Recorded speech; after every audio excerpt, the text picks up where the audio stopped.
I tell them all the time, still ain't figured this out. I'm in it for the long run, still ain't figured this out, man. Say she got the answers, I still ain't figured this out. He say he got the cues, I still ain't figured this out, man. And welcome to another episode of the Crappy Awesome Podcast. It's your host, Kelsey Ray. Guys, thank you so much for tuning in. Platformcollection.com is where you'll find us. Go there, support the artists, the minds that we support. Thank you guys so much. You guys have been awesome, especially through this difficult time. Super excited for the guest that I have on today. I've been following this gentleman's work for quite a while. He's an author. He's an investigator. He's a very hard worker. Danny Silva is on the show today, man. How's it going, brother? Good to be here, man. Thank you for having me. Yeah, dude. So I reached out to you, bro, because I've been following you for quite some time on YouTube. I've also been into following the phenomena, I guess we can call it, right? I am a witnesser of the phenomenon. We've had a bunch of guests on the show who've seen unidentified flying objects, had their own experiences. A lot of artists and people within our community are really up on the topic. I reached out to you because I feel like the hip-hop community as a whole is, for instance, if I have a conversation about UFOs in my community, there's rarely someone saying, oh, that doesn't exist, get out of here. They're usually, yeah, we get it, and they'll have some topics about it. And I wanted to have somebody on that could speak to it and is a little more educated on the topic, because what happens a lot of the times is we'll pick up just bad information, right? We don't really know where to go a lot in the community because we don't know who to listen to. There's so much stuff out there.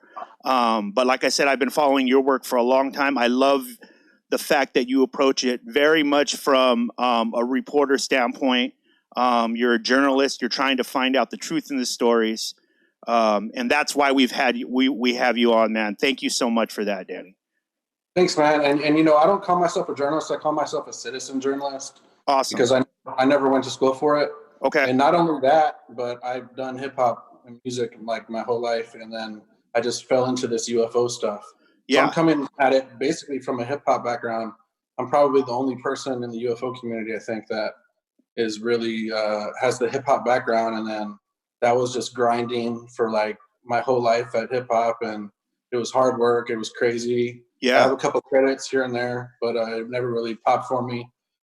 And then I just fell into the UFO stuff, and it's been like real organic. So that's kind of where I come from, and I've been producing beats, you know, and DJing and stuff since the 90s. Yeah, you know, one of the things is I was actually watching an interview with you, and I noticed the enormous amount of 12-inch records you had behind you. Yeah.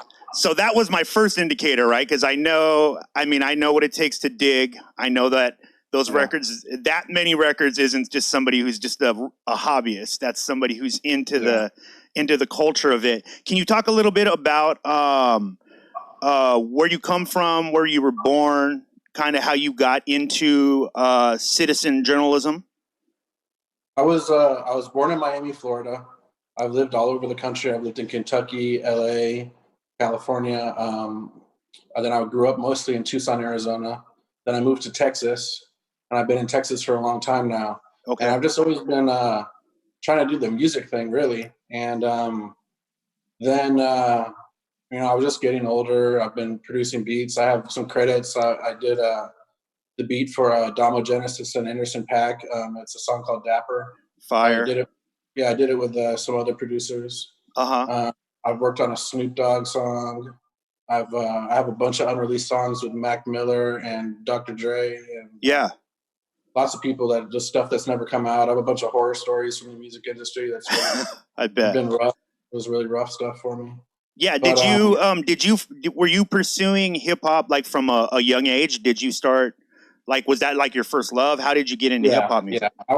I was DJing since I was like 16, 17. Right on. And that's all I was doing. And, you know, I made the mistake that a lot of us musicians make where I just like put music first and I didn't care. I wasn't going to school.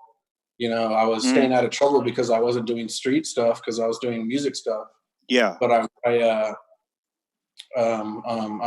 you know, wasn't thinking of the future. I wasn't going to college, you know, a little bit, but, you know, I was just like, I'm going to be a musician, screw everything else. And that's not a good thing to do usually. But, Yeah. so I did that for a long time, just working jobs. And then I got some credits, like I was saying, but that didn't really amount to a whole lot. And then in 2017, you know, I was always interested in UFOs and things like that. I listened to Coast AM a lot. Yep. But I was just a pedestrian and I was just interested in it. And then in 2017, there was that front page New York Times article. Some people saw it, some people didn't. Right. But the Tic Tac. They released the Tic Tac video, and then the East Coast the Gimbal video. Yep. And they were talking about this guy named Luis Elizondo, who ran this program called ATIP, Advanced Aerospace Threat Identification Program, which was basically a UFO program run by the government. And that dropped right before Christmas in 2017, and that just blew my mind. And ever since I saw that, I just tapped in, and I was like obsessed, and I had to know everything. And then I just jumped on social media and started tweeting and just getting crazy on social media. You know, it was like a free for all. And I had some friends, and they were like, "Hey, man, we're going to start a blog because we're all so thirsty for information, and we're looking for it ourselves rather than waiting for the New York Times or something like that to post it." And I was like, "What? I've never even written anything. I'm not a writer. I've never done anything like that. I've never reported." My dad's been a journalist, so it's been in the family, but I don't, you know, really know what I'm doing. And I just started blogging, and it became popular, and I realized I could break stories myself. If I find a story and I dig for a story and I'm tenacious about it, I may be the first one with that information, and I can share it on a blog, and then boom, in an hour, it's may not be spread to the whole world, but it's spread to the whole UFO community. Right. The UFO community is smaller, and so I can get information out to the UFO community instantaneously. So, and my friends basically just made me write. They kept bugging me and telling me to write articles, write blogs. And then that website kind of dissolved, and I made my own website, and I never looked back since. And I've made a bunch of connections with people I respect greatly. And I used a lot of the skills I built up in the music industry, or trying to be in the music industry.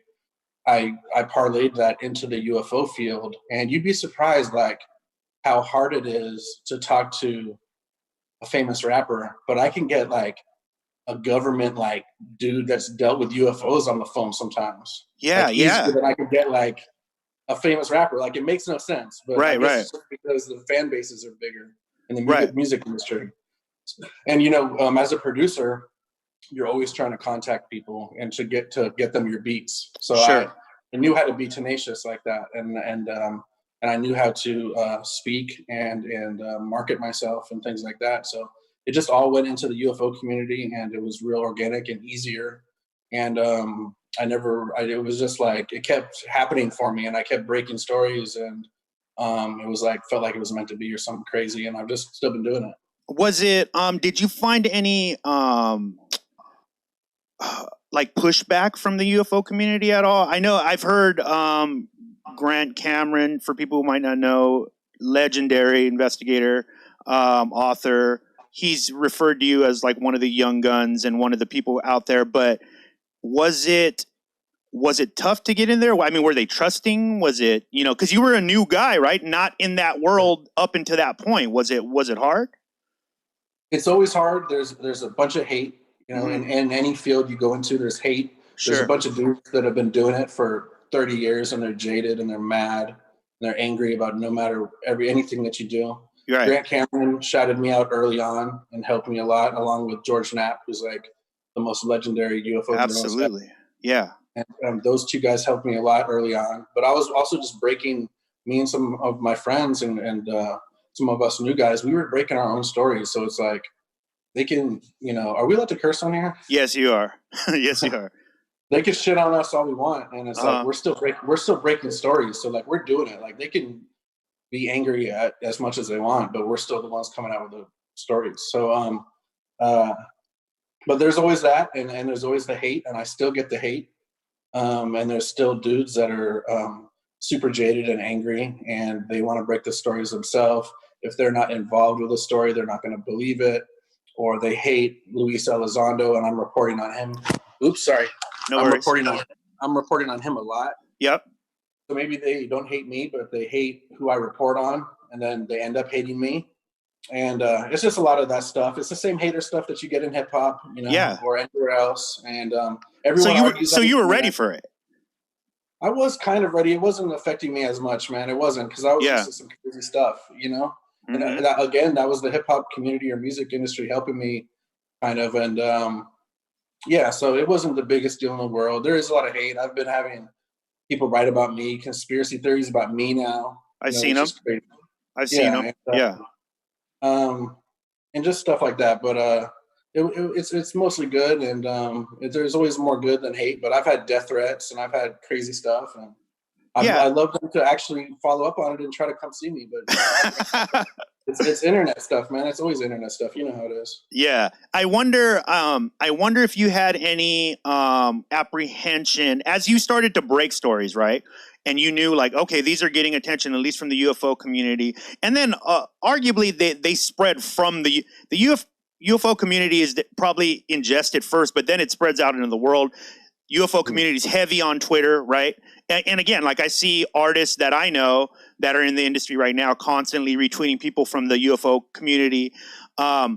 Did you think that going into this, there could be, because you always hear about that stuff, right? Like, was there a danger in doing what you're doing at all? Do you think that it will ever reach a point where there's a danger in doing what you're doing? It depends on the person. You know, I started watching what I was doing a lot. Mm-hmm. You know, I don't want to air myself out of what I was doing. It wasn't, I think it's super bad, but I was like, you know, even if you get like a DUI or something and you're a public person, and then that gets blasted out, and then people talk crap about you, or, you know, something horrible worse. So I definitely started checking what I was doing. Not that I was like committing crimes or anything. I was just like, I really need to be careful of what I'm doing now that I'm a public person, because someone could try to use it to discredit me. And you're right about it hits the UFO community first when a story does. Mm-hmm. But, you know, I've had like famous journalists now like hit me up and be like, I read your stuff because this UFO thing has taken off. It's honestly, I've an analogy I've made is like, UFO stuff right now is like hip hop in the 90s. Like right now, UFO I'd agree stuff with that. is like, it's like only on UMTV Raps right now. That's where the UFO community is. We're not on regular MTV yet.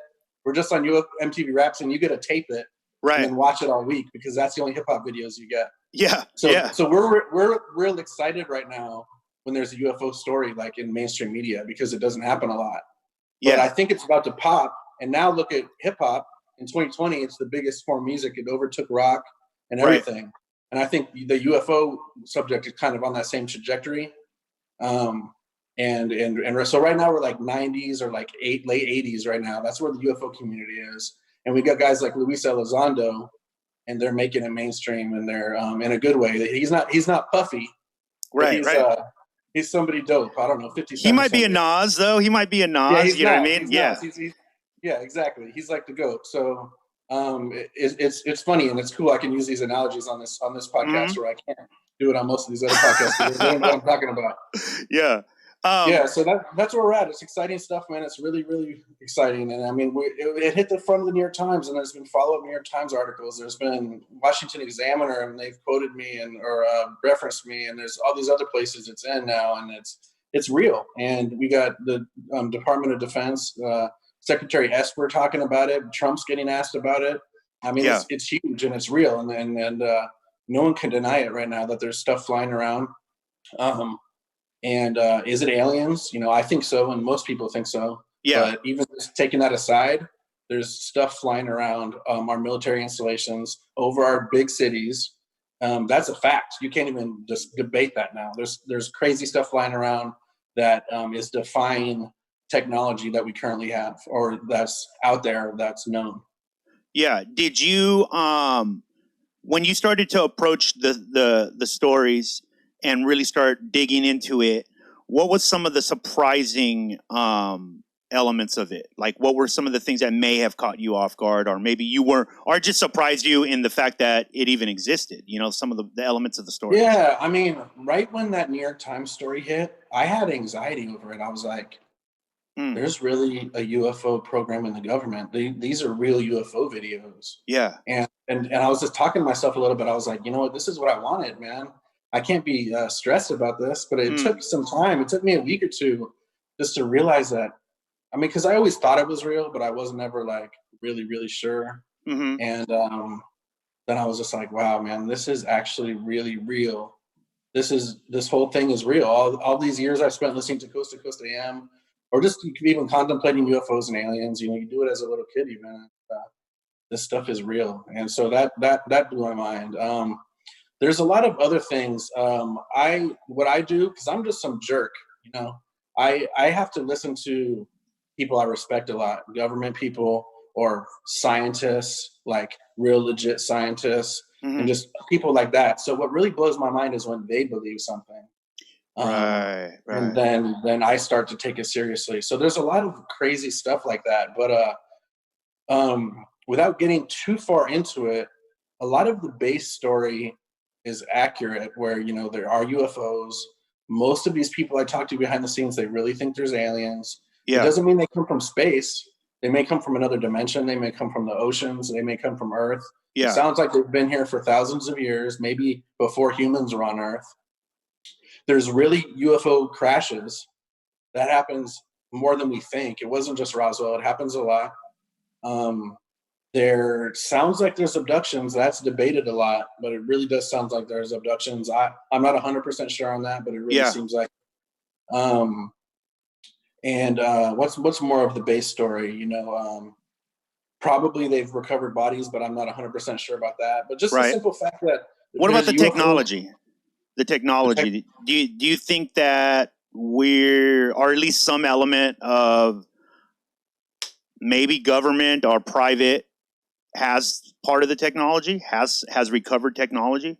We have crash debris. I'm sure of it. We have crash debris. The big question is, do we have a whole craft that's like pristine off the showroom floor? I've been told we don't. And but then there's other people that really, really think we do. I have to all I can do is ask around to sources I have. Yeah. So that's more debated whether we have the whole craft, but we definitely have debris. Luis Elizondo himself, he was on Fox News, and you know, a lot of people don't like Fox, which is fine. We kind of take politics out of this subject because we just want UFO exposure. Sure. So he happened to be on Fox, and I try to stay not super political. It's been hard now with the election and stuff, but basically we just advocate for UFO stuff. So we're happy when it's on Fox or when it's on NBC or Democratic stuff, Republican stuff. It doesn't matter. We just want UFO stuff out there. Yeah. But, he was on Fox News, national news, and Tucker Carlson asked him, you know, does the government have UFO debris? And he said, simply put, yes. And I believe him 100%.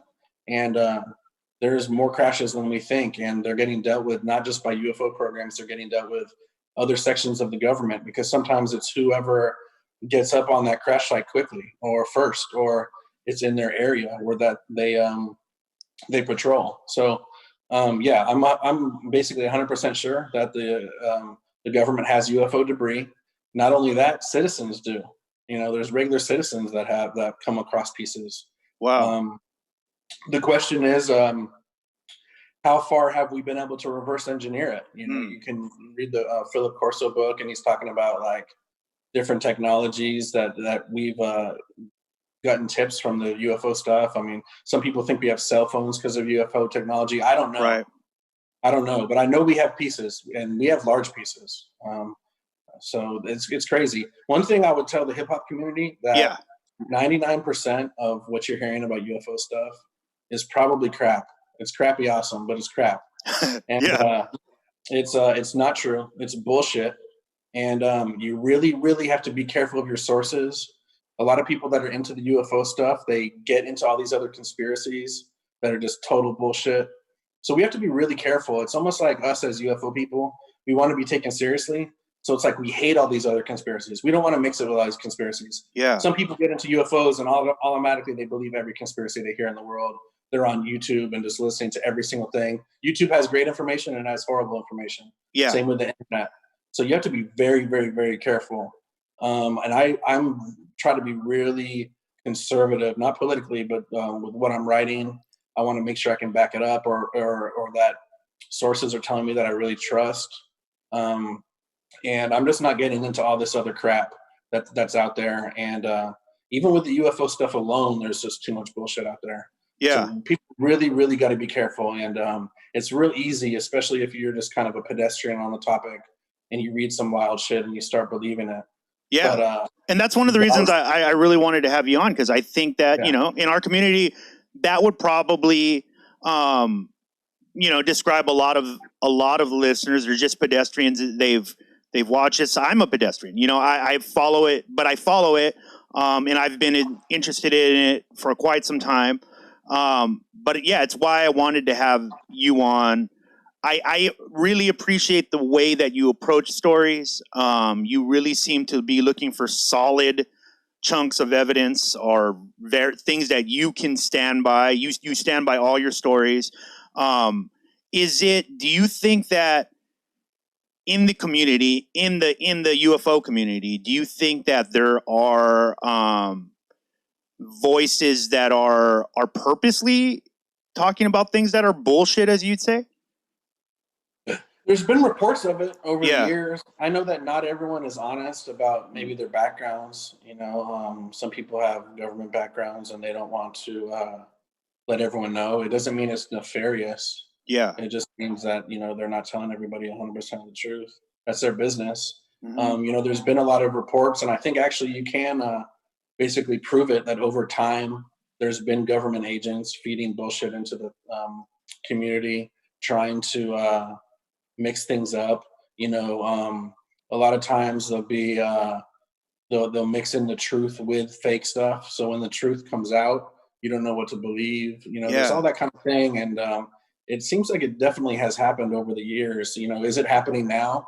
I don't know. I would assume so, but it's pretty crazy. And I'll get contacted by people, I don't know who they are. Yeah. They try to get me to print stories, or they'll give me information. You know, I have to be careful because it only takes one time, and if you print something that's super classified, you can go to jail or something. Right. I'd have to hire some super expensive lawyer I can't afford. So I have to be really careful and with that kind of thing. There is protection of the press, but it sounds like a lot of trouble that I wouldn't want. So I don't ask for anything classified. I don't want to see classified information. If someone asks me, I don't want to see it. So you never know if you're trying to get trapped, or if it's just someone on the internet and they think it's funny, they want to give you some crap, and they're trying to get you to print it so they can, you know, discount you. Yeah. So there's lots of things like that, whether they're government agents or the regular people. I don't know, but there has been a lot of stories throughout the history of the UFO subject. Now, I think with social media, it's probably even easier for people, but it's definitely a concern. Can you talk a little bit about because you mentioned Lou Elizondo. For people who don't know, describe him a little bit and talk a little bit about what he's been doing over at TTSA. Sure. He has been basically, he went to college and then he joined the military, and so in a way he's like lifetime military guy. He was extremely credible. He wasn't always doing UFO stuff. You know, he was fighting terrorism after 9/11. He was doing a lot of other things that haven't come out yet. And but he's a hero. So he's a military hero regardless. And then the story goes that one day they were like, "What do you think of UFOs?" And he was like, "I don't know. I don't think about UFOs." Mm-hmm. And they were like, "Well, we want you to run this program called ATIP." And so he kind of got thrown into it because he was doing, you know, he was trusted. And so he ended up running the UFO program. You know, there's a lot of debates about how big the program was. Some people think it was big, some people think it was small. And he was kind of just doing it on his own. Regardless, he was doing it. There isn't just one UFO program. Also, there's been a lot of UFO programs. Yeah. We know of at least two. We know of OSAP, Advanced Aerospace Weapons System Application Program, and then that kind of became an ATIP, Advanced Aerospace Threat Identification Program. And now there's a new program. It's not a conspiracy. It's out there. It's called the UAP Task Force, Unidentified Aerial Phenomena Task Force. It's in the intelligence bill. Famous Senator Marco Rubio is talking about it. This isn't a conspiracy. That's why I don't, also people don't have to get into the crazy conspiracies. You can look at the real stuff that's on the record. There's currently a UFO program going on in the United States, and it's not a conspiracy, it's real. Senators are talking about it. What more do people want? Yeah. You know, I tell everyone, tell your friends and family, this is actually real, it's actually happening. Getting back to Luis Elizondo, he was doing great work, and then he was an ATIP. He had some struggles with funding, although he was getting funding, but at times people were stealing his funding, other programs, you know, non-UFO related.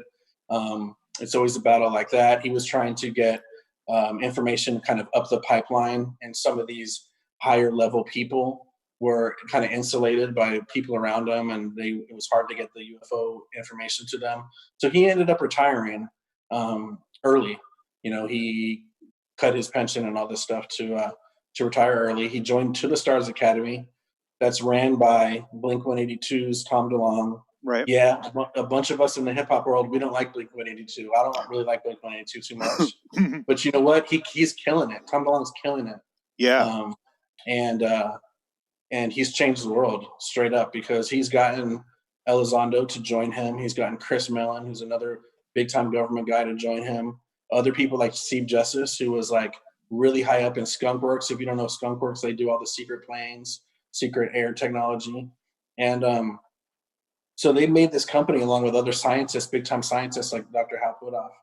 And this happened right before the Navy videos released. Basically, they kind of facilitated the New York Times story in 2017. So that they get credit for that. Yeah. And since then, they have the Unidentified TV show to educate people.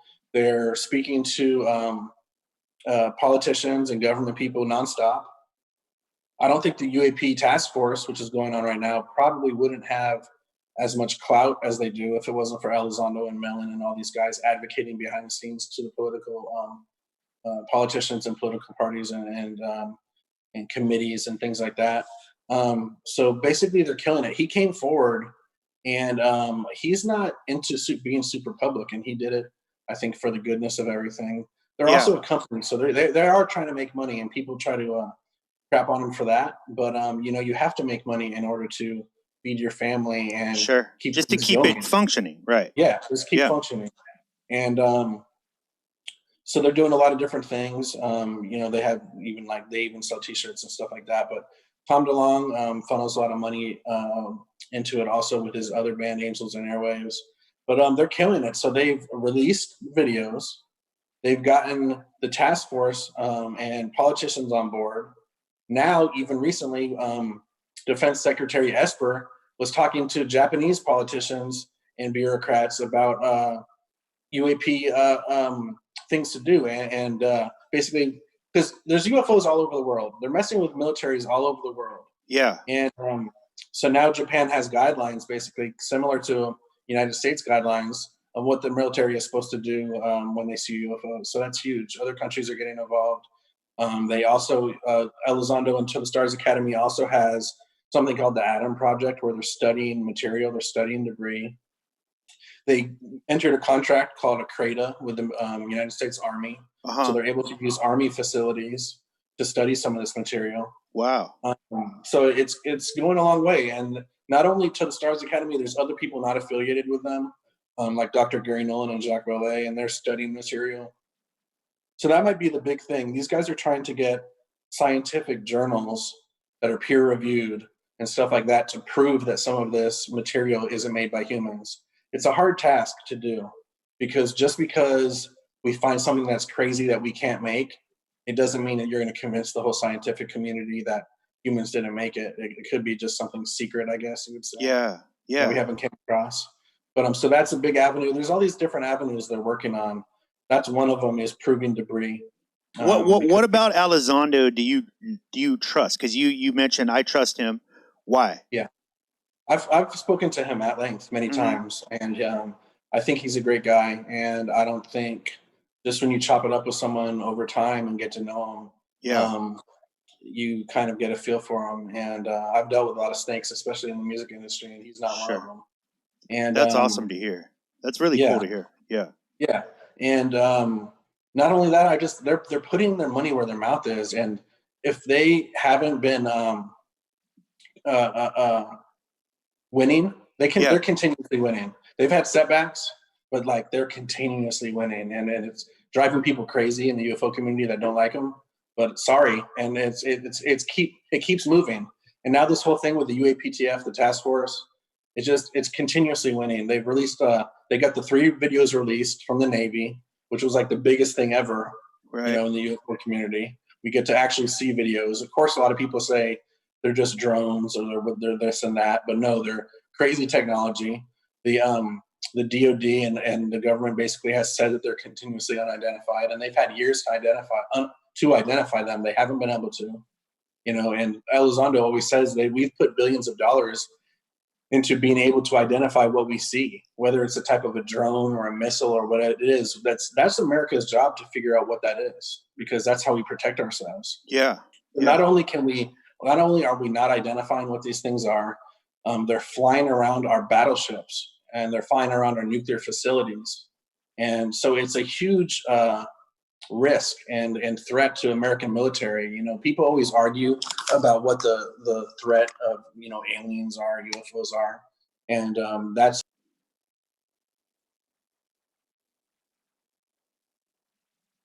from oh, there you go. Okay. My bad. No it's worries. Not only hidden from the American people, it's also hidden from a lot of politicians. So they're as interested in as we are in many cases. They know more than us, but they don't know everything. So it's kind of a battle between some of the programs that are kind of above water, like UAPTF and ATIP, because ATIP became UAPTF. It's kind of like a progression of these programs. And so it's kind of a battle between them and then the super secret special access programs. And they want the special access programs, the secret ones, to share some of what they have with the public, or not even with the public, just with politicians in classified ways. How much of the private sector has their hands in you think UFOs? A lot of times when I'm looking at sources or I'm just reading stuff as just a reader, you know, you can see a lot of different groups. Sometimes these groups hate each other, and when a bunch of groups hate each other, but they're all saying similar things. Yeah, you know, there's probably something to it. So that's one of the topics that I understand that there's something to it, because everyone is saying across the board that there's these private industry companies like Lockheed Martin or a bunch of others that could have hidden programs, basically these special access programs and stuff like that. They're able to hide at Lockheed Martin. So if there's a program and it's at Lockheed Martin, just as an example, that means you can't FOIA it. You can't use the Freedom of Information Act to get any kind of information. It's private. Yeah. And so it's a great way to hide stuff. And it's 100% true, because there's just too many sources saying it and agreeing on the same thing. And we've kind of been sniffing around for a long time now. So I believe it. Is it 100% in Lockheed Martin? I don't know. It could be in another company. But there's a bunch of these big companies, and we know a lot of their names. But Lockheed Martin is just kind of the best example where it could be. But yeah, this stuff is also hidden. The special access programs themselves can be kind of hidden in private industry. Yeah. What do you think about who's the help me with this, the Skinwalker Ranch? There was the owners, or someone bought it, right? Somebody came in and bought Skinwalker Ranch. Yeah, it was owned by Robert Bigelow. Yes, Bigelow Aerospace, right? Yeah, he did own Bigelow Aerospace. That's now defunct, unfortunately. Mm-hmm. He also facilitated the OSAP program, which was a UFO program by the government. He got that contract under a group called BASS, which was Bigelow Aerospace Advanced Space Studies. And he owned Skinwalker Ranch. He did a lot of great work there. He had a private group called NIDS, National Institute for Discovery Science. They were at Skinwalker Ranch doing all kinds of crazy stuff. The story goes that the phenomenon at Skinwalker Ranch was always kind of a step ahead of the scientists and the investigators at Skinwalker Ranch, but they still had a lot of weird, crazy things happening. And if anyone isn't familiar with Skinwalker Ranch, there's a great documentary by Jeremy Corbell. There's also a History Channel show from the new owner. The new owner is a guy named Brandon Fugel. He's a good guy too. And he bought it from Bigelow. And so he's doing a lot of great science too. So it went from being in great hands to going into great hands, I think. I like both of those guys, and I think they both do great work. And the Skinwalker Ranch is a whole other ball of wax. It's really crazy. Yeah. And there's just a lot of drama and a lot of just crazy stuff that happens there. And it's not just UFOs, it's just all this other paranormal stuff. You know, do you feel like it's because I've heard a lot of people, in fact Grant Cameron was kind of the first person that I heard personally start talking about the phenomenon of UFOs, aliens, like basically all what do they call it, high strangeness, right? That it's all kind of connected. How do you feel about that? I hadn't known that, and then you know, that's consistently brought up with Skinwalker Ranch because everything's there. Yeah, all this strangeness is there. UFOs, some people would say poltergeist, portals, you know, weird things. People, you know, there's stories of a scientist, and he was started just like speaking in like something like took him over and had him like speaking weird words. There's a bunch of other stuff I'm forgetting, you know, like, and then NIDS, also they didn't just study Skinwalker Ranch, they studied other UFO sightings, and they would get reports of other weird stuff like Bigfoot and stuff I never even considered. Right. Giant wolves. Yeah. Ghosts, portals. Yeah. Yeah. All that stuff is sometimes around UFO sightings. And not only that, but if you're an abductee or an experiencer, sometimes you do. Stand by. Oh, there he is. They're trying to stop the truth, Danny. Okay, sorry, you dropped out for a second there. Yeah. So you were at the Skinwalker Ranch. You were saying that there's, you know, sightings outside of Skinwalker Ranch have also produced that high strangeness type thing, right? Yeah, and experiencers, abductees, and things like that, they'll get psychic ability after the fact. There's a lot of weird stuff. A lot of it I don't understand. You know, a lot of people say that there's a consciousness factor with UFOs. It's not just nuts and bolts craft, although it is. But then there's also all this consciousness stuff. It's popping out in the other dimensions. I kind of leave a lot of that stuff to some of my friends that are even smarter than me. I don't dip into a lot of the consciousness stuff. Yeah. I don't understand it all, but I know that there's something to it because everyone says that there is across the board. Again, that's another thing that everyone, even people that don't like each other, they all agree that there's a consciousness factor going on with this UFO stuff. Yeah. It's been interesting to hear that side of it. Do you feel, if you had to say right now what you think it is, what is your hunch? What do you lean towards? I think it's what I would call non-human intelligence. Gotcha. And like I said earlier, are they coming from space? Are they coming from the ocean? Are they coming from other dimensions? Have they been on Earth, something called cryptoterrestrials the whole time? It may be all of that. It sounds like there's more than one species also. Wow. Wow. Yeah. So we don't know for sure. Other people know probably a lot more than me. But it sounds like there's different species. It sounds like they've been here the whole time. It ties into religion. I'm not saying God isn't real. God is real.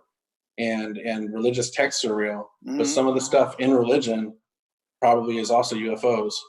You know, are UFOs are aliens angels? Are they demons? Maybe they're also just regular aliens too. Maybe it's all three. It's a bunch of stuff. It's pretty hard for us to kind of wrap our heads around. And that's where it gets really, really wild. So yeah, I'm trying to remember. I don't know if you remember, but Tom DeLonge tweeted something recently about, I guess his idea about, I guess it kind of dipped into the consciousness idea, but I think he said something about the way we perceive it, or it actually has to do with like even our perception of it, right? As it almost saying that we could possibly, like, what we see is part of our consciousness, right? When we see whatever these phenomenon we see, it could be part of the consciousness. It seems like he's heavy on that. Some people think that, yeah. And again, that kind of goes over my head. I don't know if people watch South Park. I love it. Yep. And there's this one really funny episode, and like there's an alien, and he's like, and the South Park kids are like deciding what they want the alien to look like. Yeah, right. And they finally decided on like a taco that's crapping ice cream or something. Yeah. And there was a movie like that too, though, right? Wasn't the Jodie Foster movie? Oh, did it? Okay. Right, where she appears, the aliens appear to her as her dad because they feel like she could take that the best. Yeah, so that's a big theory that some people think, and that's who knows, so weird. I don't know, but it's something to contemplate. Yeah. Okay. So you run a website, Silva Record, right? In fact, we have it up here. What are some of the stories here that you feel maybe we could dip into? Maybe something for the community. About? Yeah, anything that you want to talk about, we could talk about. I got a lot on here, and it's kind of a flow of them, but I try to build on previous ones. So any of them that you want to talk about, they're all pretty important. I think the biggest story right now is probably the UAP task force that I've been talking about, and like I said, it's not a conspiracy. It's a real task force. It's a real UFO program that's currently going on, and I don't know what else to tell people. Like, it's not fantasy.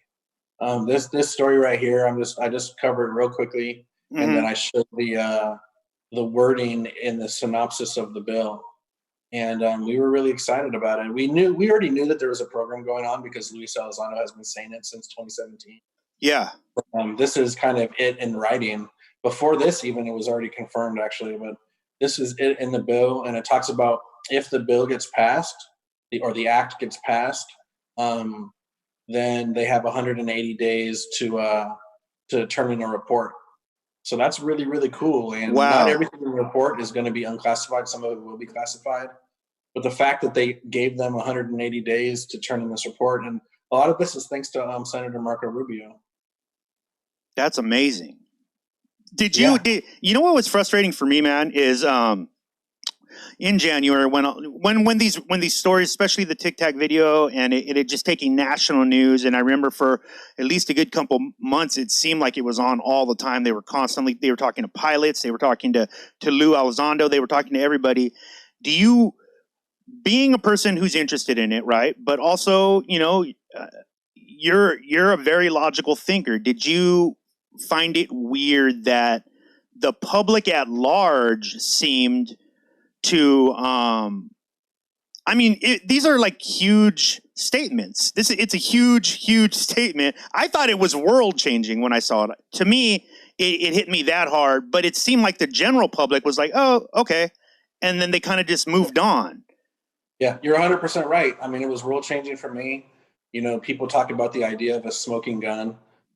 This was a smoking gun, and it didn't do what it was supposed to do. It didn't hit the world like it should have hit. It made a big splash and it changed everything. But at the same time, like, Elizondo isn't like a household name. I mean, he should be as famous as any celebrity, Kim Kardashian or something. I agree. And people just they just don't care as much as we thought they would care. And so now the idea is, well, if that smoking gun didn't work, we're just gonna have to keep hitting them with as many smoking guns as we can. But it's really weird. It's like we're living in some sort of like weird other world where people just don't care. I mean, I understand they want to go to work and they want to go to watch football and stuff like that. But like, isn't this story bigger? I mean, it changes everything. Or maybe it changes nothing because it's not their day-to-day lives. So it's kind of just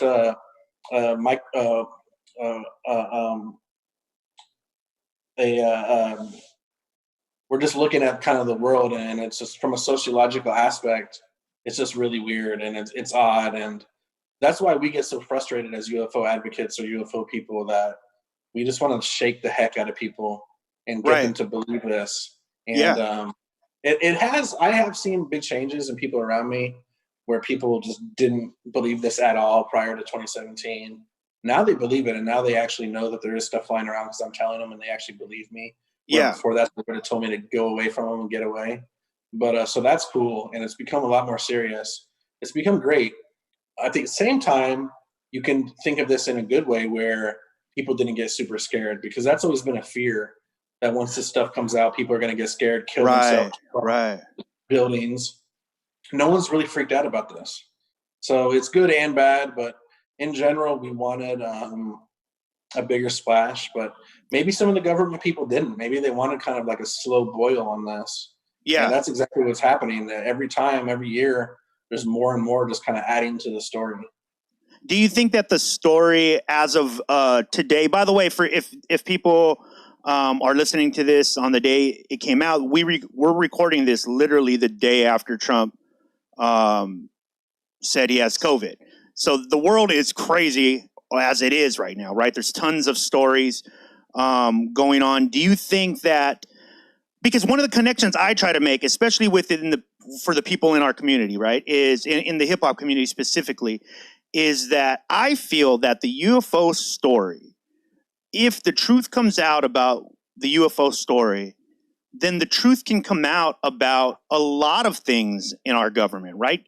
Affecting social justice, affecting the rights of people, right? Because these are things that have been maybe kept secret from us, maybe some of them justly, because it's it has to do with national security, but at the same time, maybe not. Maybe there are things that we should be knowing as a public. And I think that this conversation is a great entry point into the other conversations that need to be had, even about social justice, right? Because if some of these things are being covered up purposely, and not for good reason, then it leads us, right, to make that jump that, okay, then there's probably a lot of things that are being covered up, right? There's a ton of stuff. Yeah, and there's been stories, I can't remember them offhand, but I get sent stories all the time about, these spokespeople for the government lying. And it's Yeah. not just about UFO stuff. They're lying about other things. They're lying about international incidents or things about war. And they end up lying about stuff. So we know they lie. The Yeah. spokespeople with the UFO topic, they've been lying their pants off. And they've been lying a lot. For like 70 years, they've been lying. You can make the argument that it's a national security thing, but not everything is, and they're just lying about stuff. So yeah, I mean, it's hard to trust them, and people are like, well, why would you trust Elizondo because he used to be in the government? Well, you can't. The government isn't all one person, so you kind of have to call it like you see it. And there's a lot of people inside the government that aren't happy with how it's going, and they want the truth out. And then there's a lot of people that want it to be secret and they don't care about the public, or they think the public can't handle it. So it probably is an analogy you can point towards other things. I mean, you probably can't say every single cop is bad, but Right. there is bad cops and there's some good cops, and Right. and there's bad cops that are lying, and you can apply this to all kinds of different things. Yeah, and it's funny, we as UFO people, we try to advocate just like social justice people want to advocate, and it bleeds over, and we see the different movements, and then back to the other stuff. It's like it's the news cycle. So anytime there's a big story, it like hits for like a month or 2 weeks, and then it's just on to the next thing, and it's on to exploiting whatever story. And no story is bigger than Trump, or especially Trump that having COVID or whatever, or the election. I mean, UFOs to me are bigger than any presidential election, but it's never going to get that much coverage. So it's always a battle. So you had this one back in March that caught my eye. That's why I brought the Skinwalker Ranch thing up. That the team briefed the U.S. government. Can you talk a little bit about that? Yeah. Well, first of all, during the OSAP program, when Robert Bigelow and Bigelow Aerospace owned Skinwalker, Skinwalker was a big part of the OSAP program, or at least a part of it. So the Defense Intelligence Agency were already interested in Skinwalker Ranch and studying it. Wow. And that continued. And when Brandon Fugel, that's Brandon Fugel right there, when he bought it, the government was still interested, not as interested as they were, but he briefed them. He continuously briefed the government. He wasn't happy with how that turned out because they didn't share a lot of information with him. He kind of shared a bunch of information with them, and they just said, okay, thanks. But that's just another weird fact. It's one of these other weird facts that people kind of gloss over and don't really think about. But Yeah, because that's huge to me. Yeah, I mean, the government was interested in Skinwalker Ranch. Yeah. All the paranormal stuff that was there. Not just the government, but the Defense Intelligence Agency. And, you know, it's real. I mean, you can't prove everything that happened at Skinwalker Ranch, but it was credible enough for the government to throw money at it, or at least be interested in it. Right.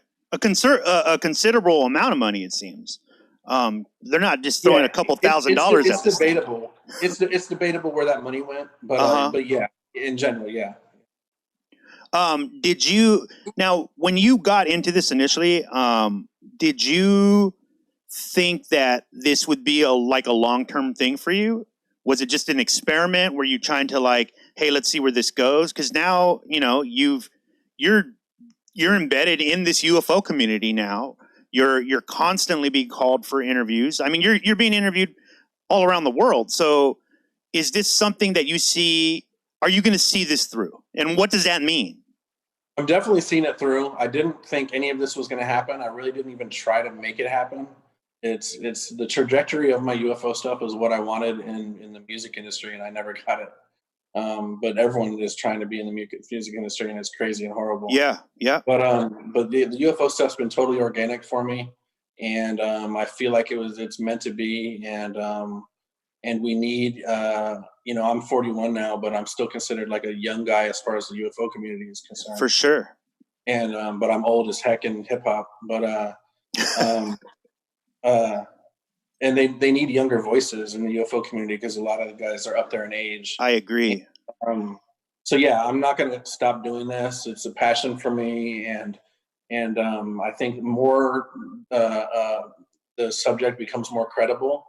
And we're not going to stop until then, and I'm not going to stop. It doesn't matter what happens. It doesn't matter how many haters I have, and we're going to keep seeing these national or worldwide news stories popping, and it's just going to keep happening. I'm not going to ever stop doing it. You know, I don't support myself from doing this. I'm doing it out of love, and kind of like how a lot of people do music for love, and they're not supporting themselves. And it's just too much of a big story for me. And I'm still going to be keeping my regular jobs, but I'm going to continue to do this, and I'm going to take it as far as I possibly can. And even if that just means I have my blog and I continue to do blogs, or if it turns into something else, I would love that. And there's a lot of other people in my position that have kind of started since 2017 in the same way. We would love to work for like a newspaper or something and then do UFO stuff full time. Right. We'd be able to do a lot more output. But if that doesn't happen, I'll always have my blog. That's what's super dope about having my own website now too. I agree. Comparing it to the music industry, okay, I make a beat, then I have to send it off. Then someone has to like it. Then we have to clear the samples. Then we have to wait on the label to put it out and blah, blah, blah, blah. No, not like this.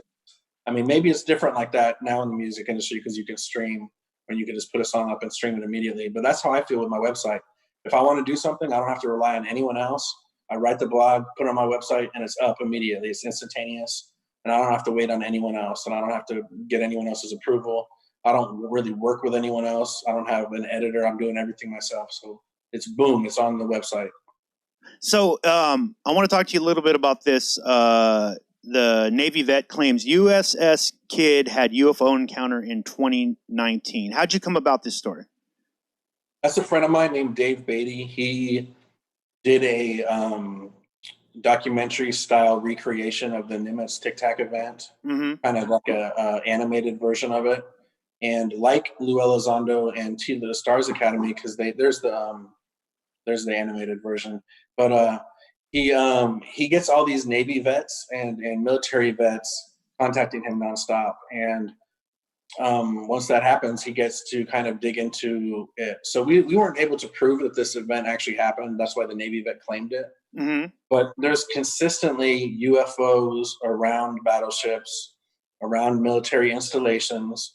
I did another story just like a week or two ago about the USS Boxer in 1998.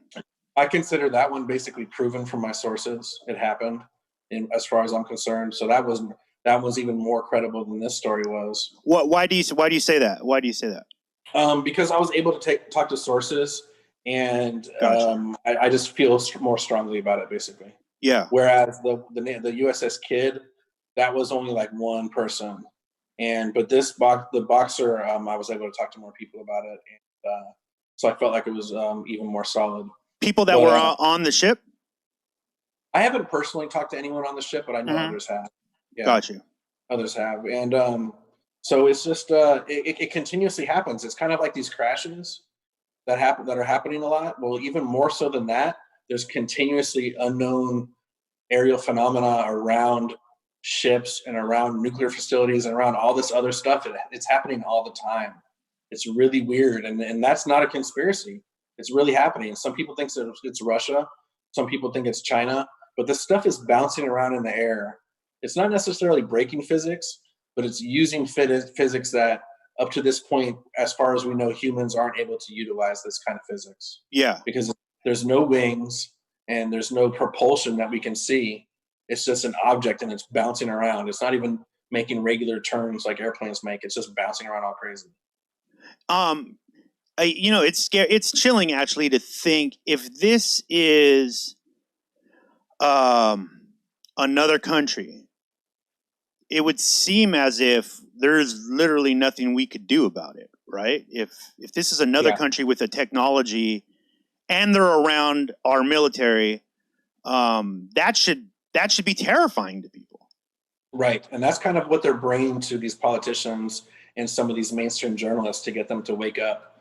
Whoever has this technology is making us look like fools. Yeah. And it's extremely scary. Whoever, if Russia or China had it, theoretically they could take over the world. There's different theories. And as far as maybe we can't do anything about it, there is people that think that we shoot at UFOs and maybe we've actually shot some down. I don't know for sure. It's just, those are just theories. Maybe we have. It seems somewhat credible, but I don't know how good we are at it. Maybe we got lucky a couple times. Yeah. Some people think we like nuked the atmosphere and we nuke these large areas of the atmosphere and then we accidentally hit some UFOs that are up there hiding. Wow. Other people think we're shooting. Yeah, other people think we're shooting lasers at UFOs, and there's actually a video that's been around for like 10, 15, 20 years that looks like it's a laser and a UFO in space, and then it turns around and the UFO goes the other way to avoid the laser. I don't know if that's real, but it looks real. It's hard to know with these videos. That's another thing. Just because you see a video now, it's like, unless it's coming from like a military fighter pilot, but just because it's popping up on YouTube, there's like no way to know if it's CGI now, and it makes it really harder. It's making stuff really harder. Not only that, there are a million drones in the sky now. So unless you're seeing something make a right into a turn or something like that, it's really hard to say it's a UFO. Or there's SpaceX satellites and there's all this other stuff that people think are UFOs and they're not. At the same time, there is a bunch of UFOs up there, so it's a mix. Have you yourself seen anything? I've never seen anything. I've seen some weird stuff. Mm-hmm. I saw like a green light that was really, really low to the street. Yeah. But I didn't see it like blast off or make a right angle turn. So I have to assume it's a drone. I'm a hard sell though. Yeah. I'm a hard sell on some of the stuff. I've seen like flashes of light in the sky. I know some people will see a flash of light and they'll be like, that was a UFO. And they're like convinced it's a UFO. Yeah. I'm not convinced. I can't say for sure. So I just tell people, no, I've never seen anything. I've seen some maybes, but they haven't convinced me. I'm not an experiencer. I've never been abducted or anything like that. I've never had much. I've had some weird stuff happen to me, but not really with UFOs. I just have always been fascinated in the subject, and I feel like there's so much evidence there that I can't ignore it. So I come from kind of more of a boring background as far as the UFO stuff. A lot of people have had experiences, and that's why they get interested in this. Yeah. I haven't. So I don't know if that makes me more of just a plain reporter or if that puts me at a disadvantage. Sometimes it does, because sometimes experiencers only want to talk to other experiencers or they don't trust them. Oh, I got you. Yeah. It's like a street dude and they don't trust anyone unless it's another street dude. Right. But I'm just me, and I don't sugarcoat anything, and I don't make stuff up. And I've never seen a UFO. And if you see me saying I saw one, then I must have be pretty sure that I did, because at this point I never. Yeah, I don't know what I saw. In fact, I've said it many times. I was about 13 years old. And the cool thing is that I wasn't by myself. I was actually with my mom. And we saw something really big. and I full disclosure, I live maybe. This is why I've always left this door open to the possibility that it could be our own technology. But I live right by a naval base in San Diego. I mean, I can see the Navy ships from my house. So awesome. And that's a hot spot. Yeah, it's a hot spot. It's a huge hot spot. In fact, I think the Nimitz was that off our shore, right? Off the coast of San Diego. The USS Boxer, the story we just looked at, also off the coast of San Diego. It's a huge UFO hotspot over there. Yeah, so we saw actually two, I guess, ships. One was rather large. It seemed as if a smaller ship came out of that, and that was the thing that really. I mean, I can hear it like it was yesterday, like my mom gasping, you know, because she's not into it at all. It wouldn't be like, you know, she immediately thought it was a UFO. She thought there was a fire in the sky or something like that. And I saw the smaller one just shoot off at a speed that was just I couldn't comprehend. It was just so fast.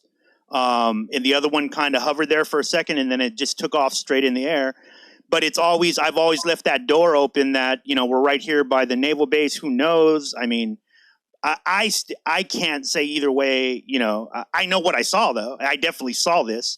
And it kind of sparked my interest from that point on. We've had other artists, touring artists, you know, there he is. He's back. Yeah. So what did you name any artists? I missed that. So DJ FM from the Psycho Realm, related to Be Real. So yeah, FM has actually been on the show a few times. In fact, he got a really good response for the first time he was on, because he just kind of started talking about this experience that he had with the UFO. He's had a couple, and he's. Again, I know him as a really stand-up guy, not a guy who he's critical about facts and logic, and he's still confused by it. He doesn't say it's aliens, but he's like, yeah, I definitely saw a ship. I wasn't alone. There was a bunch of people in his car with him while he was on tour.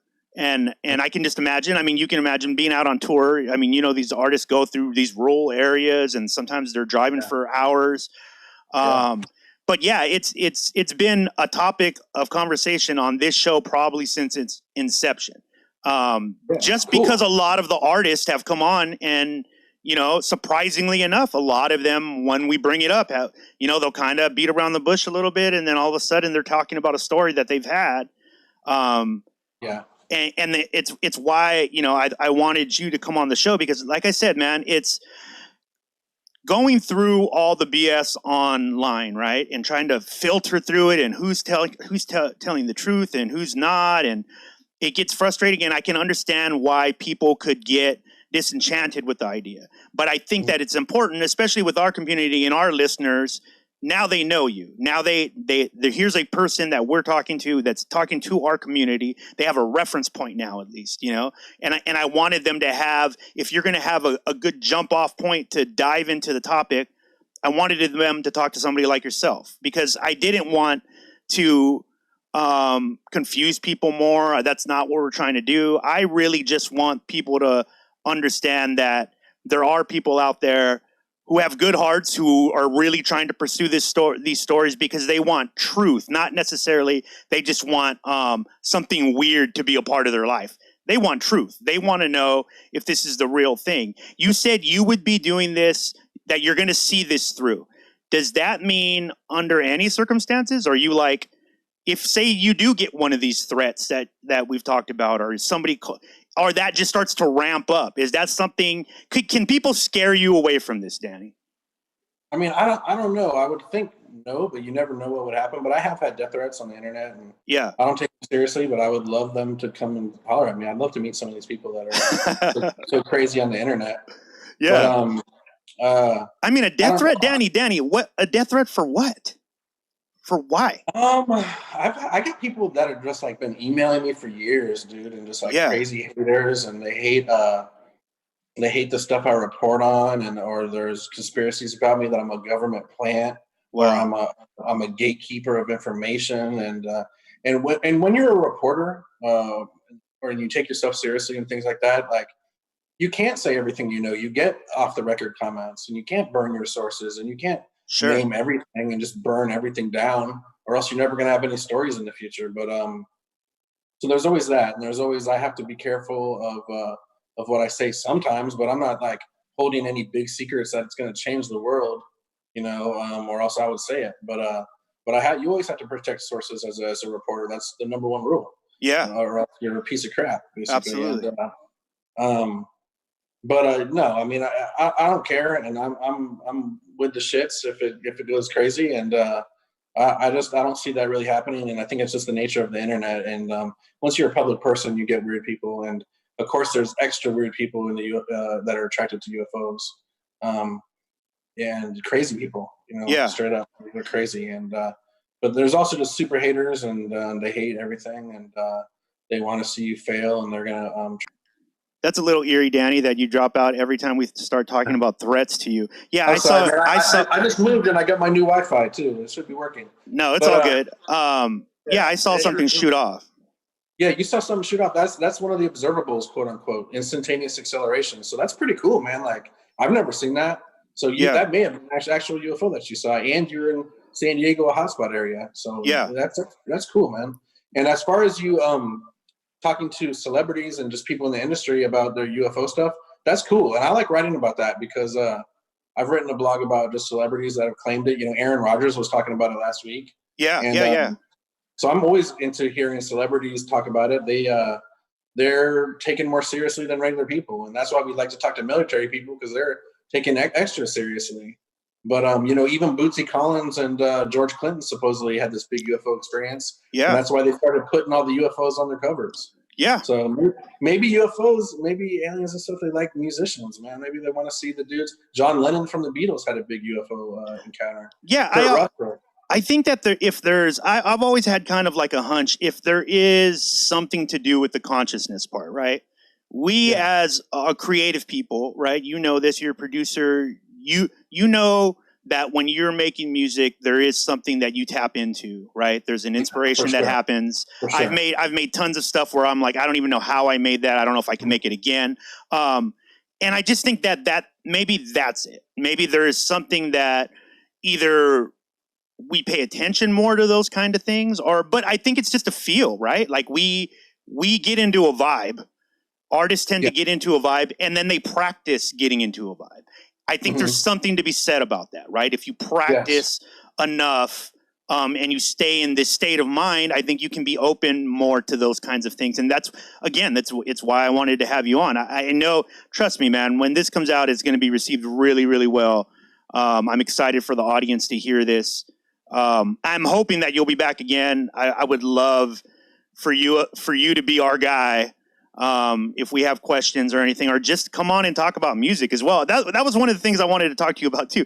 How many people in the UFO community, and especially some of your cohorts that you work with, how many of them know that you have this extensive background in the hip hop community? I'll mention it in an interview sometimes, and I try to just bring a little bit of that hip hop flavor to what I do, because it's just who I am, and otherwise I think it's boring. And so I like to talk about it a little bit here and there. People don't really care; they just want to hear about UFOs. And I'll do a hip hop tweet, and I don't get a bunch of likes on it, but I'll be talking about funk music. Yeah, I like San Diego artists like Throwback Zach. I don't know if you heard yes, yep. Yes, I'm a huge Throwback Zach fan, man. Yeah, and, in fact, we booked him for we were doing an event called Hip Hop Wednesdays out here for the last 3 years. It was a Wednesday event where we'd have artists from all around the world come through, but Throwback Zach he came through and he absolutely demolished it. It was awesome. He's a man. I produced a beat for Zachy Force Funk. I don't know if you know who that is. He's an LA funk guy. Oh wow! I grew up with him in Tucson, Arizona. So this is always a part of me, and I'm down to come on anytime. I love talking to people with hip hop backgrounds and stuff, man. I'd love to talk about it. I'd love to talk to any celebrities, or just hip hop people that have had experiences into it. I'd love to shoot them your way. Is there, what did you produce on, by the way? I produced on the Zachy Force Funk? No, just what was your What did you use? Like a SP1200? Oh, Did you use a I had laptop? Like, what were you producing on? yeah, I had an MPC 2000 XL, and then I switched to a machine after I Yeah. got a computer. Dope. Super dope. Yeah. Yeah, I had to ask that because I know the producer heads are probably like, you better fucking ask him. Yeah. But dude, thank you so much for coming on, bro. Guys, follow everything that Danny Silva does. Danny Silva Record on Instagram, the silvarecord.com online. Go there. Now you guys know. Now you guys know we have somebody on the inside, and that's awesome. That is amazing that a guy like yourself is out there. And then, I mean, you're hip hop, bro. I know you're hip hop. I can hear it in your voice. I can see it. That's something that I think that the hip hop community is going to be really psyched about. That's the thing, man. Another one of my goals is I want the hip hop community on board with this. And I know that they already fuck with UFO stuff. I know they do. Yep. They're just probably looking at maybe a little bit of the wrong stuff. They start That's getting what it into is. UFOs, and then they're mixing it with like Illuminati all of a sudden and racist stuff and also the crazy stuff. I'm like, don't touch that. Don't even mess with the crazy stuff. We have so much information right here. So if we can get the hip hop community motivated and on board with this, and I know it would just make a huge difference. Well, hopefully this will be a good spark, man. And we're definitely, you have my word that we're going to keep following up on this. We're going to keep following up on you. We've been going strong for 6-7 years now, so we're well into 300 episodes with different interviews of artists and just various creatives all around. You yourself are a creative, and I feel like that voice is a voice that our community trusts. They speak the same language as you. So hearing these huge things come from you, it kind of gives us more of a peace of mind here at Crappy Awesome and Platform Collection, man. So please come back again, guys. Follow everything he does, dude. Thank you so much for your time, man. Anytime. I'm down to come on anytime. Thank you, man. It was great to meet you. You too, Danny, and I'll be reaching out to you soon. And yeah, guys, follow Danny Silva. Thanks, bro. Thank you. Yeah, dude, that's Danny Silva. Man, what can I say, dude? He's one of the good ones, right? He goes into that group of one of the good ones. We love to say that about the people that we have on the show. Man, that was exciting. I love talking to guys like Danny. You can tell, right? He's got that producer swag, right? He reminds me of a lot of producers that I know. Yeah, dude. Good God. That's a lot of information. Guys, if there's things you want us to follow up with Danny, let us know, and we'll do that. He's there. Follow him, though. Reach out. He said he wants the hip-hop community to reach out to him. I'm going to hook him up with DJ FM for sure. That's a guy that he needs to talk to. I mean, we've had tons of people on the show, guys. You know that, right? People who've been following the show for a while, we talk about this subject a lot. And now we have an inside track with Danny. So, man, thanks so much to Danny. That was awesome. Platformcollection.com is where you'll find us. We're going to be doing way more of these, guys. Because we didn't really reach out of the hip-hop community, did we, right? That was the rub. We got you. You thought it was just going to be a UFO guy, but it wasn't. It was one of our guys, one of our hip-hop heads that also knows what the fuck he's talking about. And he's a critical thinker, and that's what we need. We need more of that in our community as well. So hopefully, if you are a believer, experiencer, somebody who's just interested in the topic, the Silva Record, silvarecord.com. Again, silvarecord.com, and Danny Silva Record on Instagram. Slide him some messages, man. Let him know that we're writing for him. Because now we know that that's a voice we can back, right? Platformcollection.com, guys. Thank you so much. Go there, check out all the other shows. Shout out to our staff, who is amazing right now. They are killing it. Tons of other shows. If you're a producer, we got shows for you. If you need some inspiration, we got shows for you. If you're a movie buff, we got shows for you. And we're about to launch a whole new series. Well, it's kind of a relaunch of a series called Verb that I used to do as a personal blog, but we're taking it over Platform Collection. And what it's going to be is the behind the scenes at Platform Collection. A lot of people have been talking about how do we do certain things, how do we line up things, even these interviews, right? How do we do those? Well, we're going to show you the behind the scenes of all the staff. You're going to meet all the staff finally, and really get to know their faces and the lives that they live. Because as we've always said here at Platform Collection, we don't just rap. That's not what we're trying to do here. We're trying to help out the world a little bit. We're trying to bring some happiness into your life. But we're really about this life. So we want you to see that. Verb coming to platformcollection.com next month. It launches out. We got some episodes on the way. You're going to see us outside of the hip hop world as well, just living our lives. So please tune into that. And man, I'm still riding high off that interview. I love Danny is a great guy. You never know, you never know when you reach into these other worlds. But like I said, he's one of ours. He's out there doing the good work. So guys, take care of yourselves. Have a great week. Go over to our YouTube. Make sure you follow Tumex as well. Tumex TV. Tumex, right? I need to hook up Danny with Tumex. That's got to happen. Hell yeah. I'm going to make that happen. So we'll see you guys soon. Cover your mouths. Don't sneeze on anybody. You know the deal.